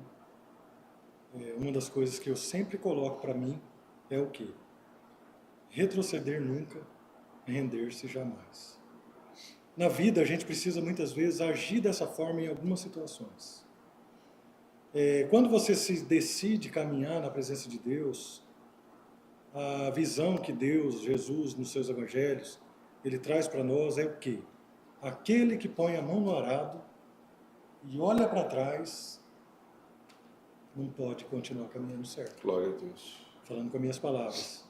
E é exatamente isso que deve acontecer na nossa vida. Muitas vezes a gente está no evangelho, está na presença de Deus, mas você tem que entender que para você caminhar na presença de Deus, você precisa olhar para frente.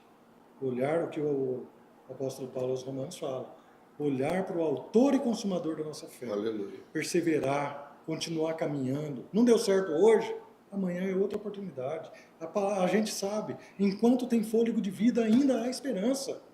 Então, se eu e você passamos hoje, as minhas lutas não são mais drogas, graças a Deus. Mas eu continuo tendo problemas. É natural da vida dentro dessa visão humana nossa, é natural termos problema. Mas a grande maioria das vezes que eu vejo as pessoas pararem na sua vida e não perseverar, é que às vezes vem o embate, ela para. Vem a dificuldade, ela desiste. Vem as lutas e ela para de acreditar, começa a duvidar. E a moral da história é, eu sempre falo isso até para minha mãe.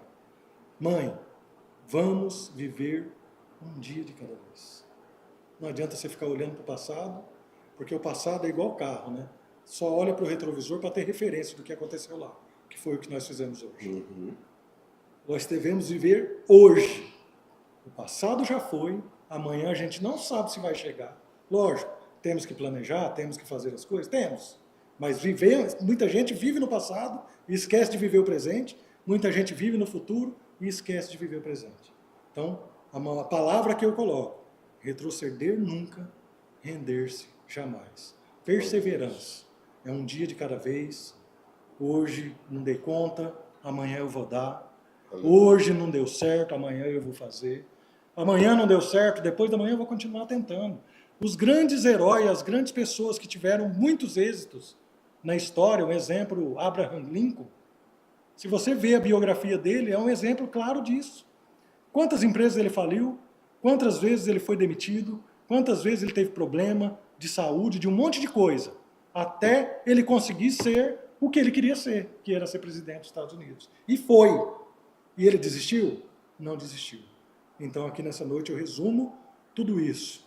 Eu entrei lá atrás na aventura de conhecer, de despertar a curiosidade do experimentar. Mas para sair disso, quantas pessoas estiveram comigo na clínica de recuperação que ainda estão lá? Quantas pessoas estiveram comigo na vida lá fora que ainda estão lá? Por quê? Porque exige essa vivência de se buscar a presença de Deus, e aqui eu finalizo, a seguinte palavra: renuncie-se, renúncia. Não acha que você vai dar conta de fazer as coisas sozinho. Aprenda a depender de Deus, aprenda a perseverar, aprenda a continuar caminhando na presença de Deus, sem olhar para a direita nem para a esquerda. Olhe para Jesus. Eu faço parte de igreja há 20 anos. Sempre vi problemas e de defeito nas pessoas. Mas isso não desalicerçou em nenhum momento a minha fé. Porque não foi eles que morreram por mim na cruz. Foi Jesus. Aleluia. O autor e consumador da nossa fé. E quando eu olho para Jesus, eu vejo exatamente isso. Um dia de cada vez. Por várias vezes ele falou, ainda não é chegada a minha hora. Por quê? Ele estava vivendo a cada momento e a cada situação de cada vez. Então viva hoje, se liberte hoje, faça o que tiver que fazer hoje, mas não desista e não volte atrás. Glória a Deus. Desse jeito. Gente, tem que terminar, mas não dá vontade. Deus abençoe, Joel. Deus abençoe, Joelson. Amém. Deus abençoe a Josiele. Tá ali, né? A irmã Gra tá aqui hoje só assistindo, mas no próximo ela vai estar aqui na bancada. A Lídia nos cortes. Joelson, mais uma vez. Gente, Deus abençoe. Que noite espetacular. Só Deus sabe. Amém. O que nós estamos vivendo aqui, como que está glorioso. Mas nós vamos encerrar. E eu quero encerrar orando. Joelson, encerra orando aí. Não tem como encerrar de outro jeito, né? Encerrar orando e dando graças a Deus. Muito obrigado pela oportunidade, por esse momento, por essa vivência aqui junto com vocês.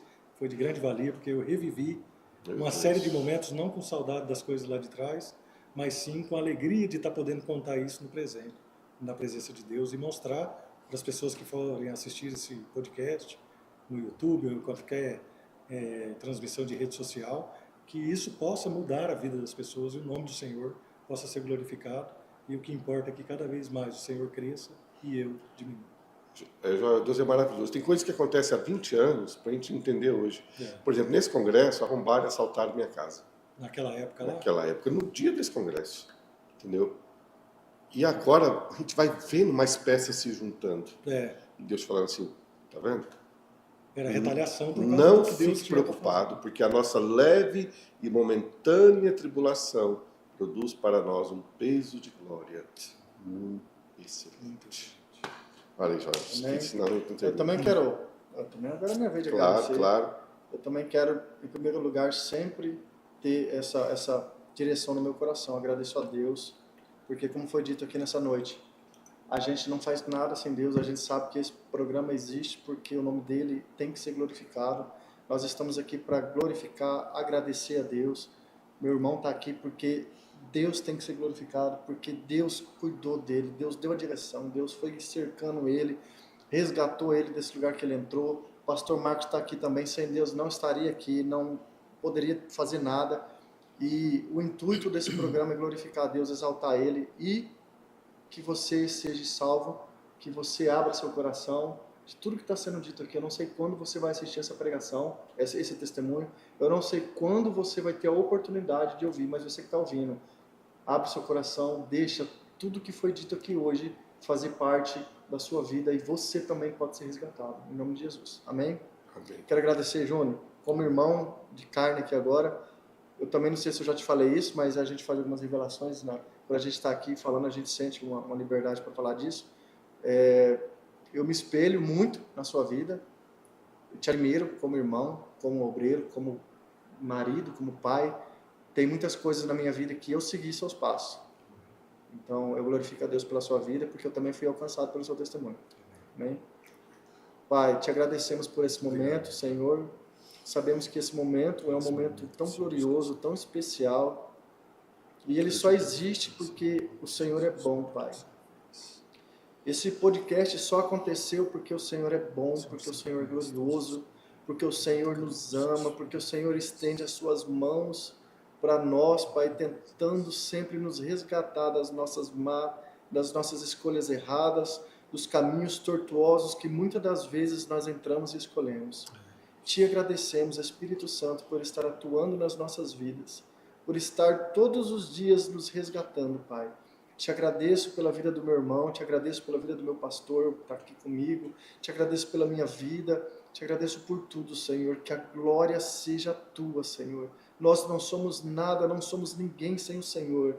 Em nome de Jesus, Paizinho, eu te agradeço por tudo que o Senhor tem feito. Continua glorificando o teu nome e que esse podcast, que esse testemunho, os que passaram e os que virão, Senhor, salve muitas e muitas vidas e te encha de louvores e de alegria. É assim que nós te agradecemos, Senhor. Em nome de Jesus. Amém.